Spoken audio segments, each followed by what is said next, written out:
would like to, if you would like to take it away, feel free to begin your presentation. Excellent. Well, thank you for having me. We will go ahead and get started. All right, so we're going to talk about socialization skills for our kiddos. And just so that you know, I am part of Hands and Voices family. I am the executive director here in Illinois. So I'll just tell you a little bit about me. I find that it is good information. These are my people. This is my family. No, I am not in the picture. I am the one taking the picture, but that kind of makes sense because you guys can see me. I live in Naperville, Illinois, which is a suburb of Chicago. I have four grown children. So I have a daughter, Samantha, who's actually the shortest one in the picture. She's 24 years old. My daughter, Julia, is in the middle. She's 22, and my son is 19, and his name is Andrew. My husband and I have been married for 27 years, and we've lived in this house the entire time, and all of our kids were born into this home. I am a special education advocate by day. I work for the State School for the Deaf, and I provide advocacy support to children throughout the state who are deaf, hard of hearing, and deaf blind, as well as visually impaired and blind, supporting them within the school system to ensure that they get the services that they need so that they can meet their highest potential. As I stated, I'm the executive director of Hands and Voices here in Illinois. I've also spent some time on a commission for residents with disabilities, so I dabble in the Americans with Disabilities Act as well. And I'm a trainer for the National Advocacy Support Training Program, which is called ASTRA. So that's my who, and here is my why. So this is my oldest daughter, Samantha, 4 years.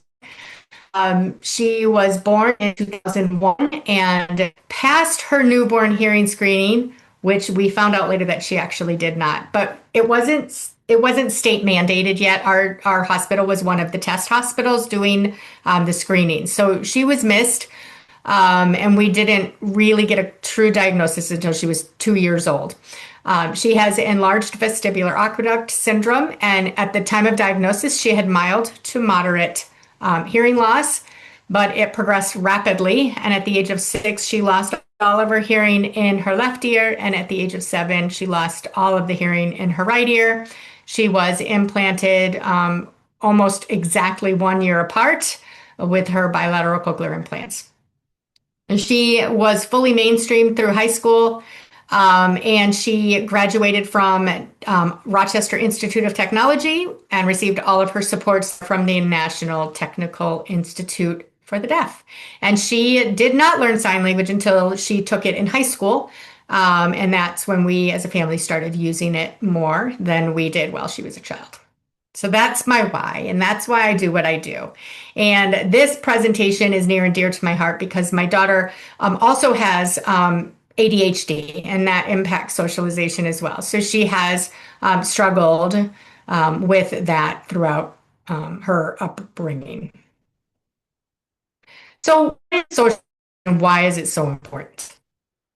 Well, it's important because if we don't have socialization skills and we don't socialize with individuals, happiness might be hindered.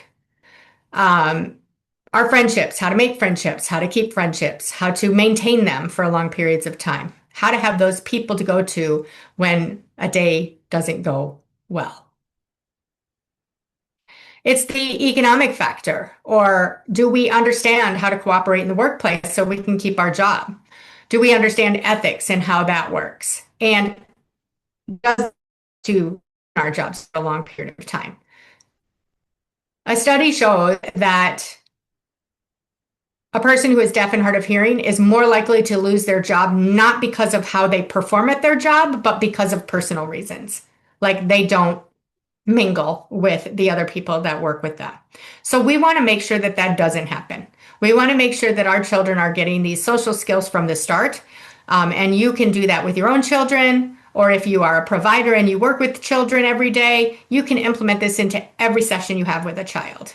So when we go through this today, I'll give some tips and tricks that you guys can use that you can take back with you.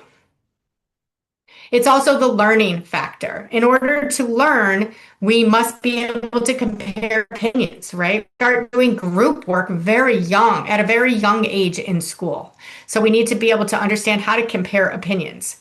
And we have to learn how to negotiate because negotiation skills start very young, right?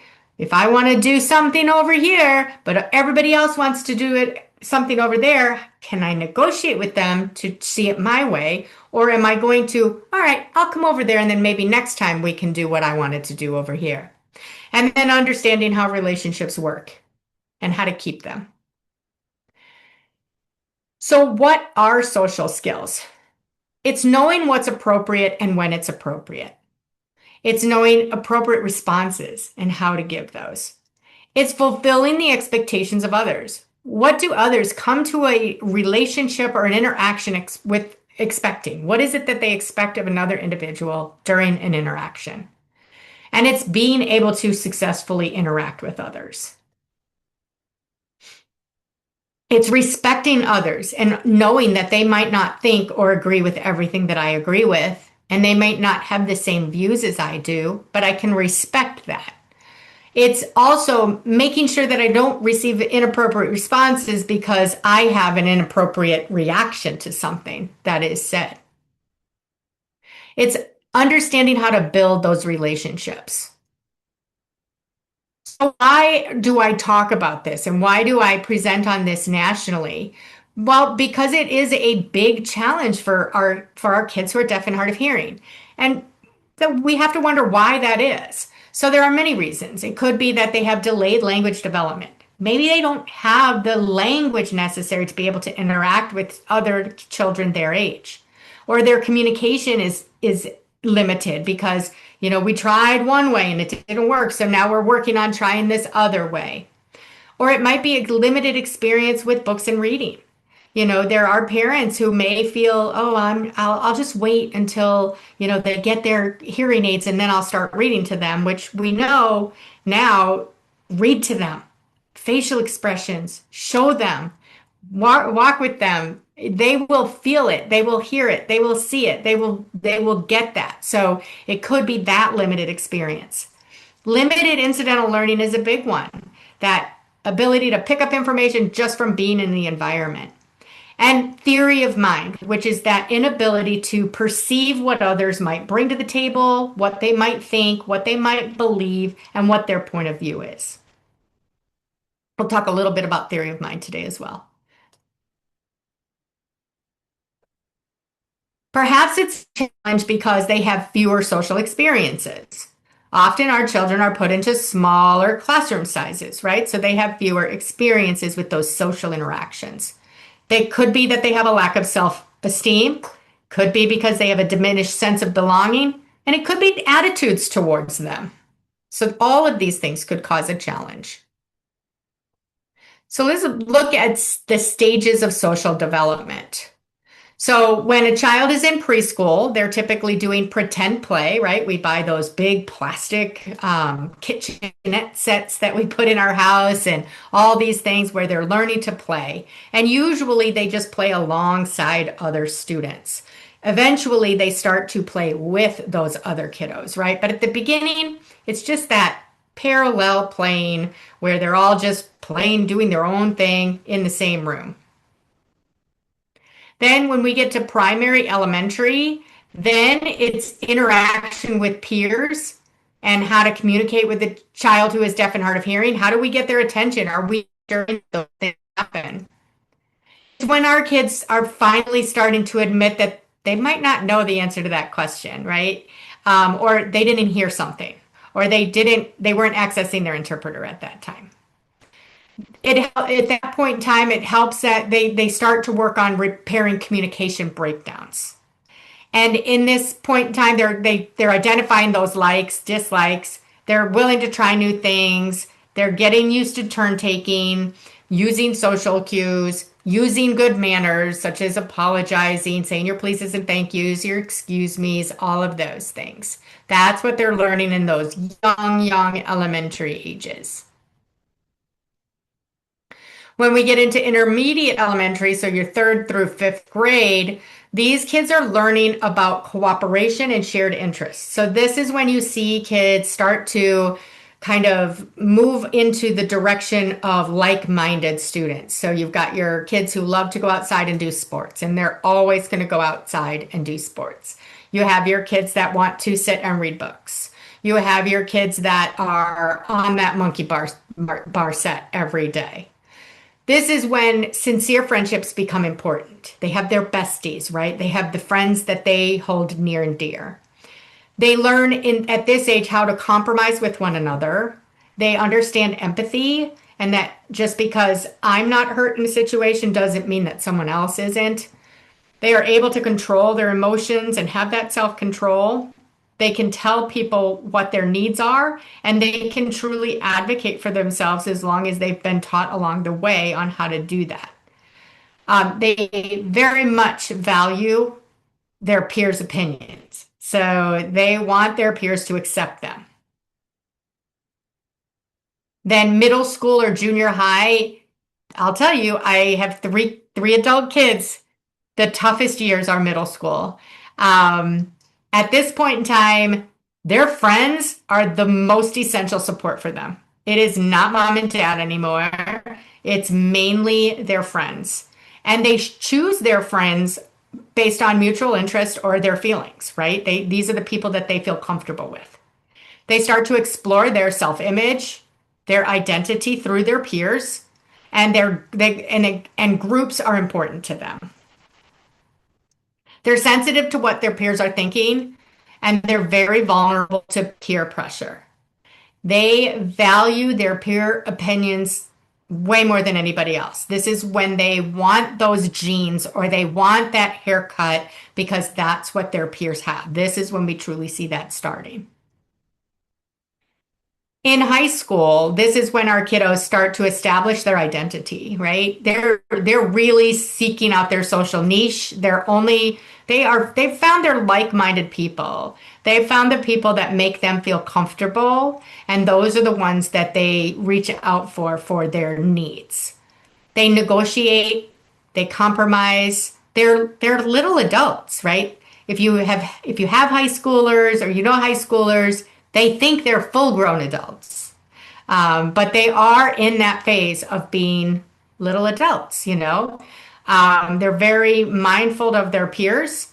They have their unique lingo, which we all know is very difficult from generation to generation, understanding that lingo. And this is where having deaf and hard of hearing role models becomes imperative for our kids. So these are all the social stages that our kids will go throughout their youth when they're growing up. So this is one of my favorite quotes of all that Helen Keller said, blindness separates us from things, but deafness separates us from people. So we want to make sure that might have happened in Helen Keller's day, but it doesn't have to. So let's see what we can do to ensure that our kids are socially strong and can negotiate and cooperate and have really great social experiences. Also, put a position statement. It basically states leading. Paul, can you still hear me? Okay. Okay. All right. So, with considerable effort on, their interactions with peers and with teachers, so they have stated, we understand that communication for kiddos with hearing loss can be isolating. But what we've done more research on is saying, however, we know if we explicitly teach these social emotional skills, our students can develop self-awareness. They can manage their emotions, set and achieve personal goals, and really just become very self-sufficient, great members of our community, which is what the goal is, right? So we need to make sure that we're always talking about this in any meeting you have with your school, talking to your child about it, ensuring that, their needs socially are being met. So here are some social expectations for school that have been put together so that we understand, okay, these are the things that our kids should be doing. This is the expectation. Theory of mind, being able to predict or understand other person's behaviors. Why are they behaving like that? Understanding it. Adapt what and how they communicate based on the receiver's knowledge, right? So knowing I'm going to talk to all of you a whole lot differently than I would talk to, 50 doctoral students who are getting their degree in social work, right? But I'm also going to talk differently to you that I would talk to a group of middle school students because I'm going to perceive how much they know, and that's how I will communicate with them. So that's part of just understanding that. Who is my audience? Who am I talking to? How do I need to alter my communication? And understanding that other people, oh, where'd it go? Other people from their experiences have different beliefs than we do, that not everyone believes what I believe or has what I believe, or not everybody has or believes what I have or believe. That's just theory of mind. A lot of our kids can have weakness in theory of mind, and I'm going to touch on that a very little bit. But it's worth, exploring that topic. They are able to identify feelings or biases in communication. They can explain information in situations and compromise and negotiate. So these are the expectations of school success where socialization is concerned. So let's talk about this theory of thing, uh, just to give you a brief understanding. I'm going to give you a minute to read the definition.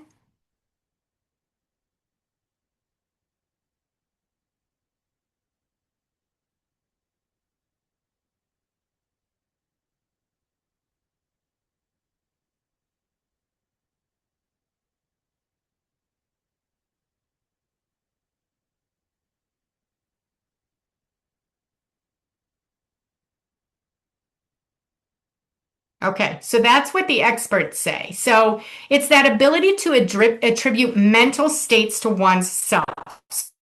Someone else's mental state could hinder or be different than what I'm thinking at a given time. The ability to attribute mental states to others, right? So understanding that, oh, yeah, I guess that would make them feel sad. I understand why they're sad, rather than what is their problem? I didn't get hurt. They got hurt. So why are they so sad? I don't get it. The ability to understand that others have beliefs, desires, and intentions that are different than my own.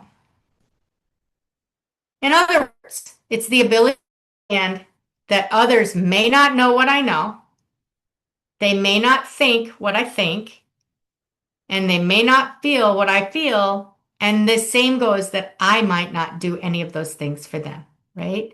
I might not know what they know, or think what they think, or feel what they feel.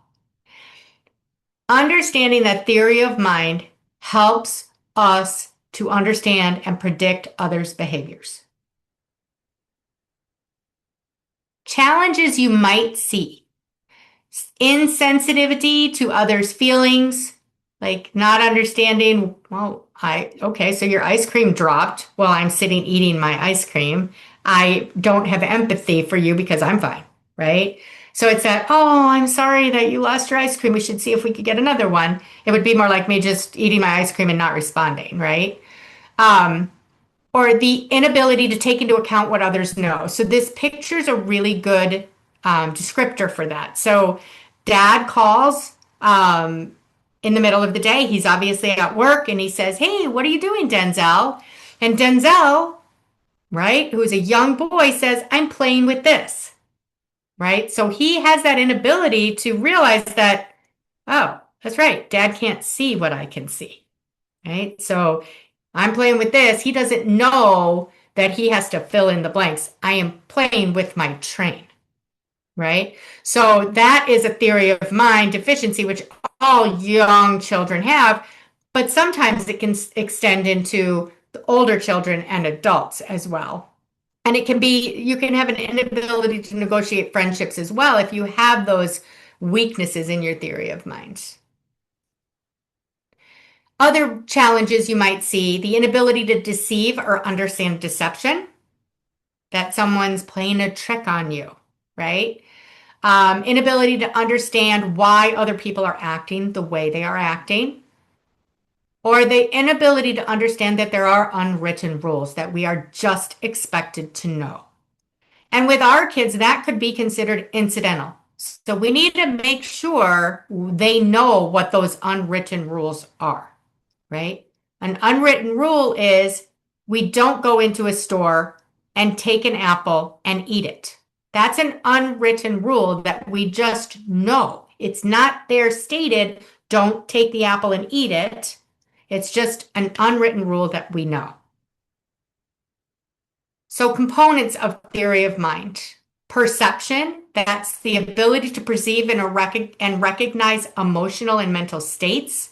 And these things are necessary in order to have a strong theory of mind. People with a strong theory of mind are very perceptive.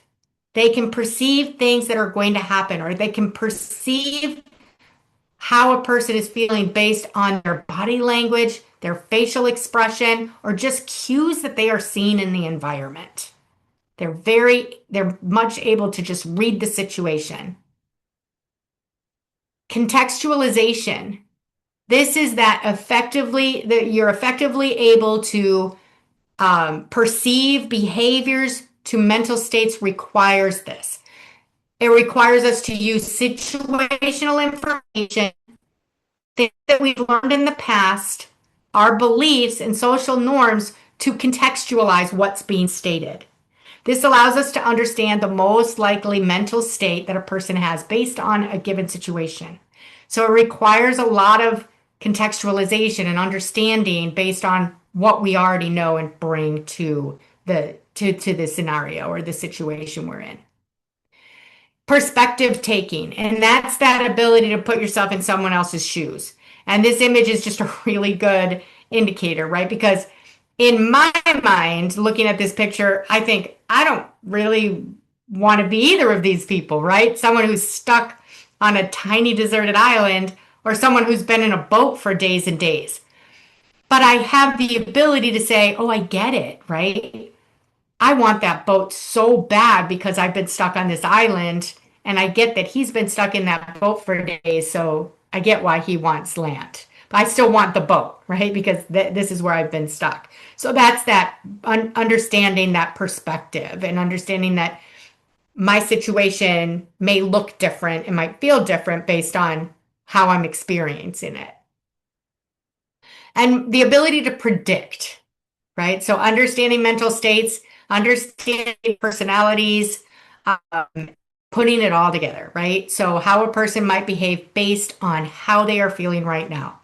So this is those situations you might see where someone's already really agitated, and a person who has a weaker theory of mind might say, well, I'm going to keep going.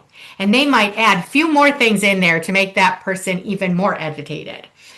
We need to be able to predict that if I say that, this person might really fly off the handle, and I might, be our communication is over at that point. So being able to predict what might happen based on what I know. And then social learning. And this is that process of acquiring just through social interactions. It's part of how we develop socialization. We play together. We have sustained engagement. We sit and we talk and have conversations with people. That's that social learning aspect. So it all requires the ability to use and understand language, the ability to reason and infer, and the ability for effective social interactions. So let's talk about why it's such a challenge. So when we're talking, we imply things through the tone of our voice and the choice of words we're using. So we might use stronger words, or we might, increase the pitch of our voice, or we might change the way our face is looking based on what we're saying through our body movements, right? The listener and receiver needs to be able to infer what is meant. They need to fill in the blanks, because no one's going to continually explain absolutely everything when they're having communication. We always have to ask with our kids, what might the listener or the receiver misunderstand? What is missing from the message that would make it clearer? And what does the message reveal about the speaker?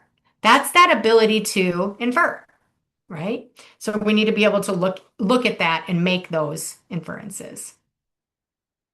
So why is it such a hearing challenge? Our kids may miss or mishear information. So if they are missing or mishearing information, they might get the wrong information, which could make it a social challenge. For instance, if a child is not able to hear plans that are being made for recess because they're being made behind them or away from the interpreter, so the interpreter is unable to interpret, then they might get out to the recess and wonder, well, why is everybody running over there? Maybe they don't want to play with me today. Instead of the fact that, no, communication is going on around you at all times. Maybe there were plans being made in the class. So if we just can tell our kids that, there's probably stuff going on, who could you ask? Like, are there any plans for recess? Or are we sitting together for lunch? Or what are we doing with this, right? So that could be why our kids miss some information, because they miss or mishear it. Incidental learning. So this is information that we don't directly learn. This is get in the environment. So, this child is sitting close enough. The mom is facing him. He's got a hearing aid. It says, we're going to the beach this weekend, right? So then he hears it. He didn't miss it. But in the next box, it says, recess is starting early. But notice there is a window between him and the students that are saying that. So he misses that, right? So lots of things can be missed just in those incidental conversations, that incidental communication that happens. So we need to make sure that when we're talking about our children's school programming, that we're always talking about incidental learning and how we are ensuring that they get that information as well. So what do we mean by this? It's things we learn by overhearing, by observing, and experiencing. It's things that no one teaches us directly. It's things that we just pick up from being in the environment and we assume are true. For hearing children, this is a social way. This is a way to learn social skills. For our children, we often have to fill in those blanks. But where does incidental learning take place? Everywhere. It takes place with friends, at recess, in the classroom, at home. It takes place everywhere. So how do we use how do we use language socially? It's how we say it. We just tell it. We might make a hint. We might make a promise. We may ask a question. So how we say it is how we socially use that language. How we register or what the formality is. Like if we're talking to a room full of friends, our formality is going to be different than if we're sitting in an interview and there are 5 people across from us and we are putting our best foot forward because we really want that job. The register in our communication is going to be totally different. The perspective is that ability to take into account what others know in the conversation, and switching how we communicate based on that perspective. And then understanding language structure, such as taking turns, asking for clarification, not going off topic, trying to stay within the topic. It's that understanding that communication is a two-way street, right? It's not just listen to what I have to say, but it's also actively listening to what the other person is saying as well. So what can you do to support language? Will support social skills. So parents, you're key, because you guys can provide these opportunities all the time. You can read to your children. You can read together, have a book club with your family, talk about all of the things that you're reading within the books. Talk about feelings. So teach all of those emotion words. Always use emotion in your communication. Use your facial expression or your body language. The hardest people to understand are people who do not move their face and they do not have different inflection in their voice.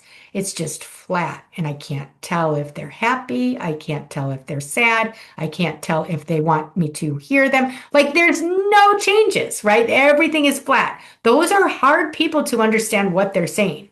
So make sure that we're doing that. We're using emotion in how we communicate with our kids. Express how you feel. They need to know that we have feelings too. That things make us really happy and things make us sad and things make us angry. Express to them how you feel. And think about and say how other people might be feeling too. You can stop in the moment to do that. Look at all of these words. This doesn't even crack the surface of feeling words. This is where we have to be very intentional on making sure that we are providing all of these words so that kids understand that, oh, so embarrassed and shamed could mean the same thing, or mad and angry mean the same thing. There are so many words that could mean the same thing. We don't want them to misinterpret a communication because they don't understand a word. So we want to make sure that we're always teaching feeling words to our kids. Talk about perspectives. So we can talk about social pictures. We can ask what's happening in a situation, what they're thinking and feeling. I'm going to do a demo here in a second with what I'm talking about with social picture. And we can say what they're communicating or saying just by looking at the body language in a picture. You can also role play situations. So if you're playing a game or you're reading a book or you're watching a movie, you can freeze and talk about the feelings involved in that situation, just so that they get it, right? Hit pause, stop the book and say, hey, how do you think they're feeling in that? And see how, if they can express that. And then dive deeper. Ooh, how would you feel if you had to do that? See how they would feel within that reaction. So here, this is a social picture. So if we were all in person, I would pick on one of you and I would say, okay, tell me what's happening in this picture. And I've showed this picture for probably 8 years now, and the different answers I get are amazing. So I'll just give it a shot. So I think what's happening in this picture are have two people in the foreground who are having a private conversation. And I think based on the age, based on how the girl is dressed and how her facial expression looks kind of sad, that she feels left out.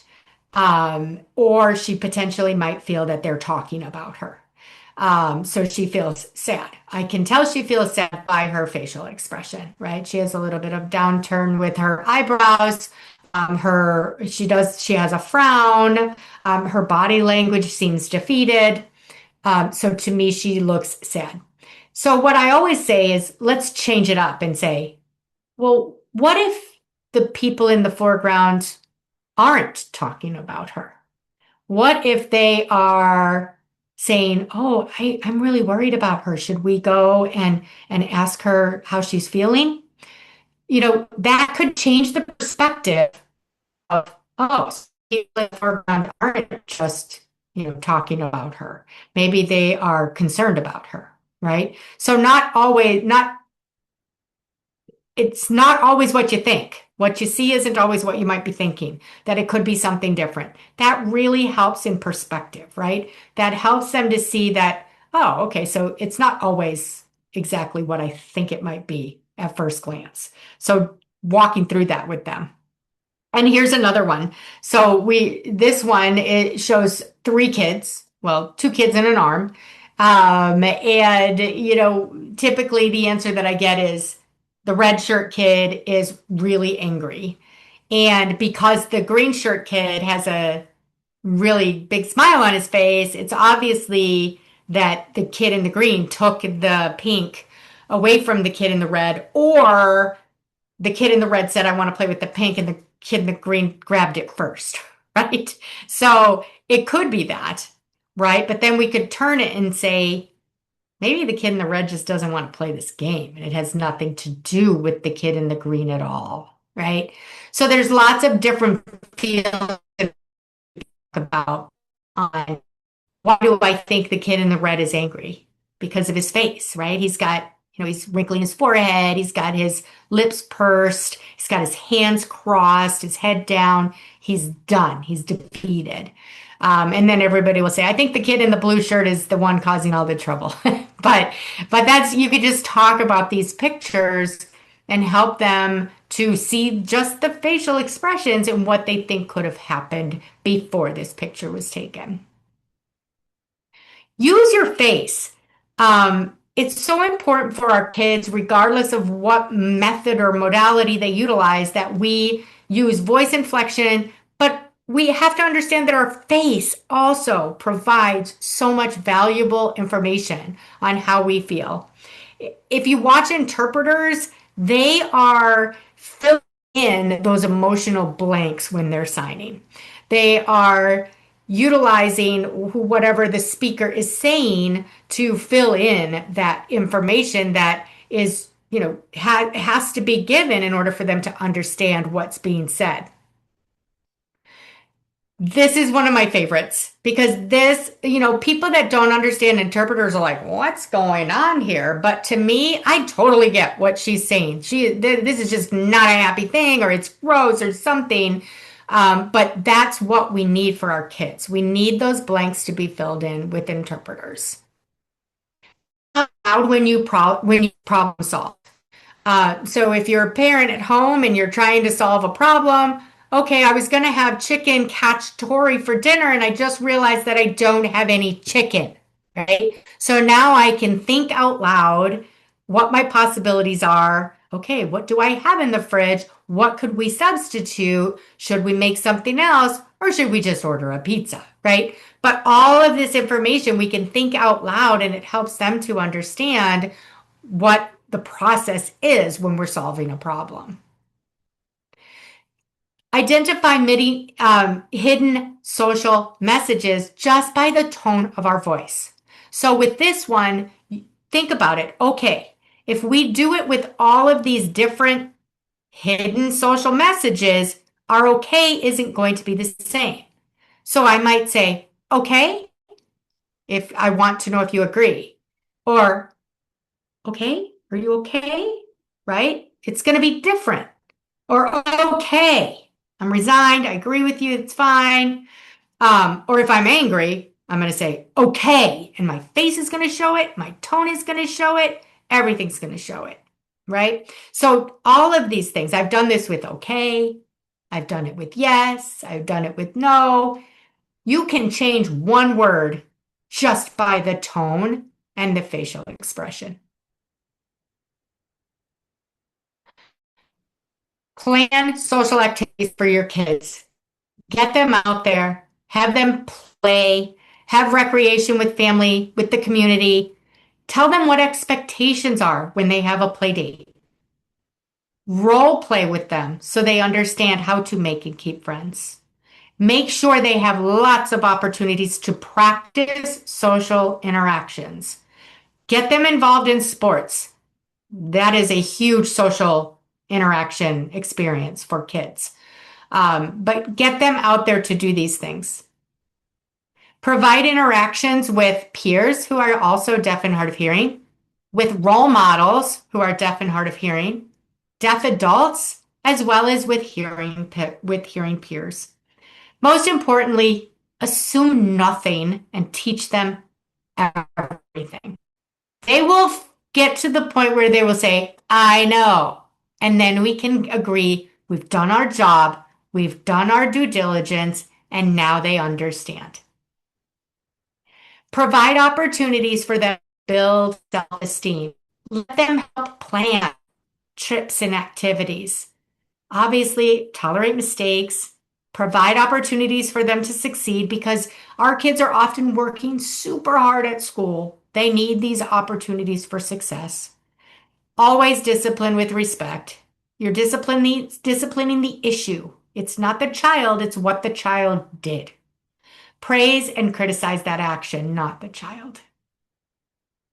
And always have high expectations for our kids. They are very capable. They should be responsible. They should be social and they should have good behavior. This is the expectations we should have for them, no matter what. And here are some resources that you can utilize. You'll get a copy of this presentation. You just have to reach out to Hands and Voices. But the FL3 has a social emotional development tip sheet you can download and read. So it is time for questions. But before I turn off the PowerPoint, I just want to put up my contact and you have more questions or something wasn't clear and you want to reach out to me at a later date, I am open to that. Feel free to reach out to me. But I am going to stop sharing my screen now and open up for any questions.